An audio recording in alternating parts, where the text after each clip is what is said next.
অন্তর্বর্তীকালীন সরকারের আইন মন্ত্রণালয়ের দায়িত্বপ্রাপ্ত উপদেষ্টা ডক্টর আসিফ নজরুল বলেছেন, আন্দোলনকারী শিক্ষার্থীদের পক্ষ থেকে পদত্যাগের আহ্বান আসার পর প্রধান বিচারপতির কি করা উচিত সেটা তার উপর ছেড়ে দিলাম। আজ শনিবার সকালে সচিবালয়ে আসেন তিনি। সচিবালয়ে আইন মন্ত্রণালয়ের কর্মকর্তা কর্মচারীদের সাথে মতবিনিময় করেন। এক পর্যায়ে সেখানে উপস্থিত সাংবাদিকদের সাথে কথা বলেন আইন উপদেষ্টা।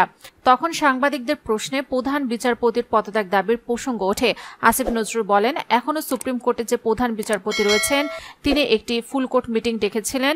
এ বিষয়ে ছাত্র জনতার একটি স্ট্যাটাস দেখেছি আমি। সেখানে আসিফ মাহমুদ বলেছেন, প্রধান বিচারপতি কোনো আলোচনা না করে ফুল কোর্ট মিটিং আহ্বান করেছেন। মনে হচ্ছে স্বৈরাচারী সরকারের পরাজিত যে শক্তি তাদের পক্ষের একটি মুখ।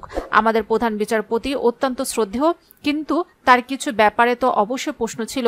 বিশেষ করে যখন এই আন্দোলনটি হচ্ছিল তখন প্রধান বিচারপতি প্রশ্ন করেছিলেন আন্দোলন করে কি রায় পরিবর্তন করা যায় কিনা।